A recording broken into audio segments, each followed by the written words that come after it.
Olá, tudo bem? Eu sou Beth Gravina para mais uma leitura do livro de Francisco Faus, Para Estar com Deus. Capítulo 27. Amor à Missa. A ação de graças. A ação de graças depois de comungar.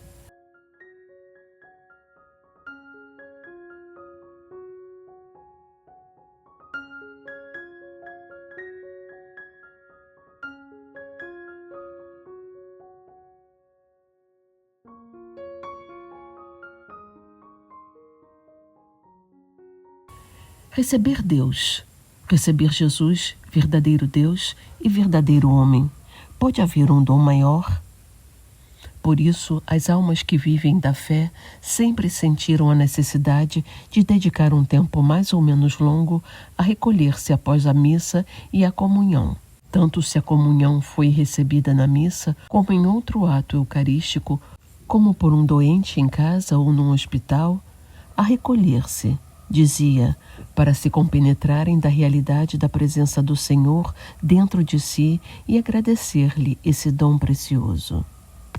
Deixe-me adiantar-lhe que há uma coisa que você nunca deveria permitir-se, salvo em casos de urgente necessidade: comungar e logo depois ir embora ou ficar se distraindo com um pensamento aéreo ou conversando dentro da igreja ou na saída da igreja.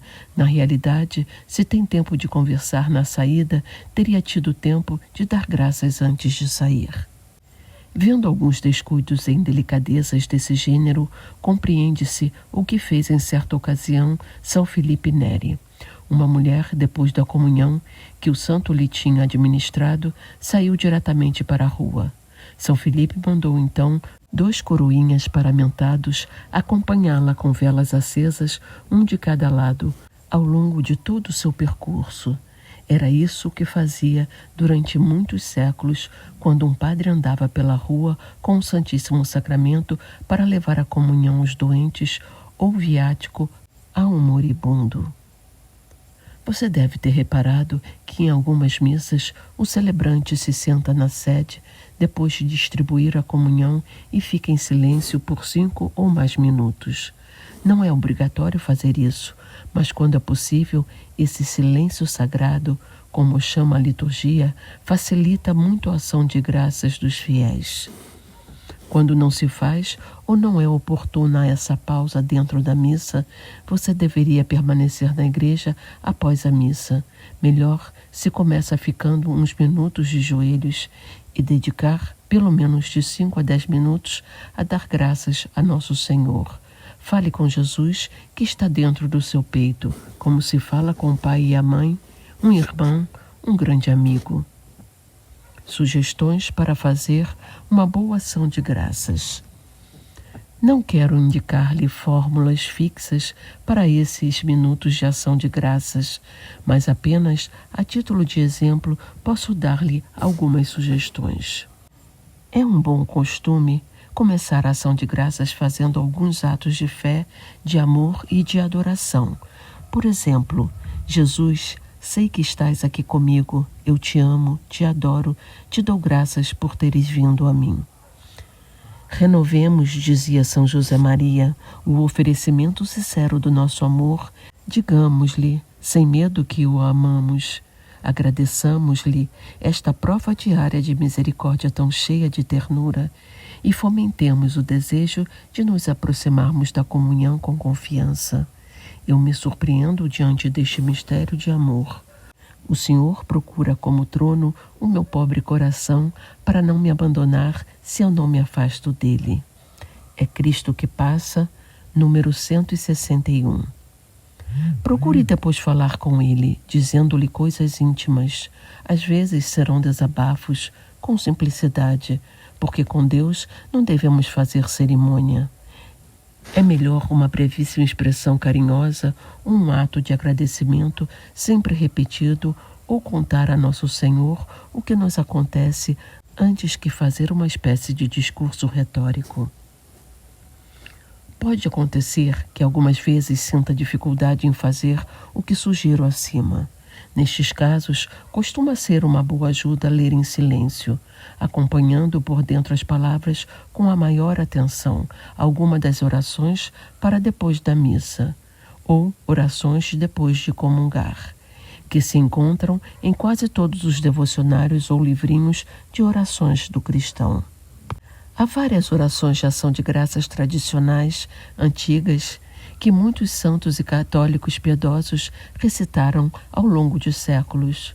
Por exemplo, a oração a Jesus crucificado, a oração Alma de Cristo, a oração de São Tomás de Aquino, atribuída ao Papa Clemente XI, as orações a Nossa Senhora e a São José, as orações de Santo Afonso para cada dia da semana, etc.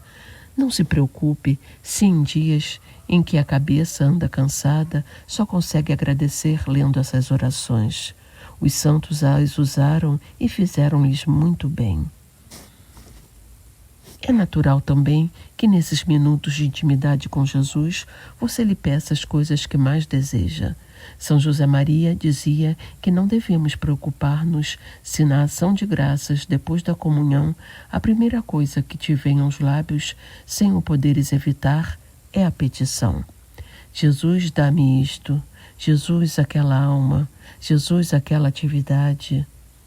Isto, comenta o santo, é o que fazem as crianças. O garotinho mete as mãos no bolso do pai à procura de guloseimas antes de lhe dar o beijo de boas-vindas. Caminho número 896. Afinal, nós somos crianças diante de Deus. Depois, ao longo do dia ou à noite, se comungou de tarde, não deixe de lembrar que recebeu Jesus e de lhe dar graças de novo algumas vezes. E não duvide de que o melhor agradecimento será corresponder à graça recebida com atos e de verdade. 1 João 318, procurando que os nossos pensamentos sejam sinceros de paz, de entrega, de serviço, que as nossas palavras sejam verdadeiras, claras, oportunas, que saibam consolar e ajudar, que saibam, sobretudo, levar aos outros a luz de Deus, que as nossas ações sejam coerentes, eficazes, acertadas, que tenham o bom odor de Cristo. 2 Coríntios 215. É Cristo que passa, número 156. Enfim, que na vida diária se note que recebemos a nosso Senhor. Até a próxima leitura. Um abraço a todos.